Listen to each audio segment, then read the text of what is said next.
Hello guys, unboxing na ang bago naming mop with wheels. Ayan. Ayan, para yan sa taas. Sa mga wiwi ng mga aming alaga sa taas. Ayan, dito sa baba walang problema kasi si Bruno. Malabas ito pag magwiwi siya.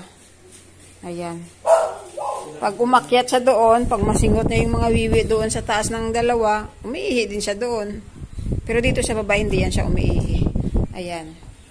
May ano siya, may squeezer para kasi yung mga wiwi ng mga aso, mahirap pag walang squeezer.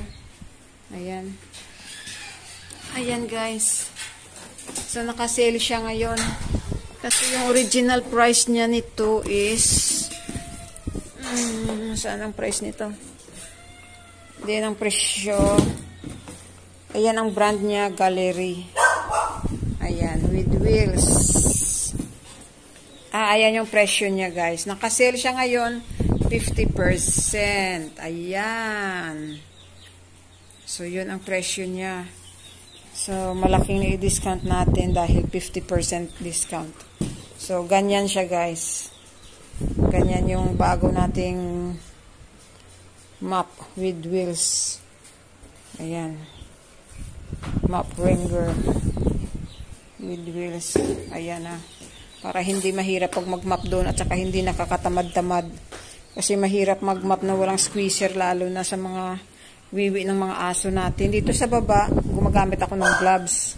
So, hindi ko yung ginagamit doon sa taas. Iba din yung mop ko dito sa baba, iba din doon sa taas. Ayan. So, hindi na mahirap. Hindi na nakakatamad mag-mop kasi pwede ka lang mag-squeeze.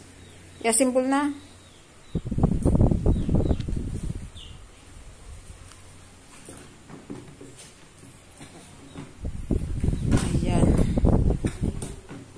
Yung bago nating mop. Patakid lang, patakid lang. Na, kaya ko ako picture. Ayan. Ganyan na siya. Ayan, ganyan mag-squeeze.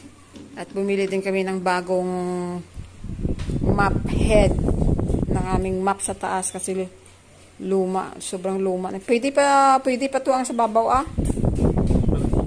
Oo. Reserve lang yung bakal tanga bag Sa dalawang sa babag uto kanina, ito sa dalawang ang tungsa ko sinay mo ito sa babaw. Sige. Dito sa hindi na pag i-doble kay sobra ka bugat man. Sakto na na. Ayan guys. Okay na?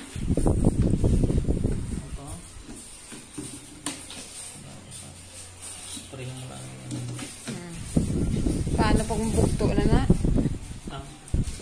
Hindi man yung madali-dali?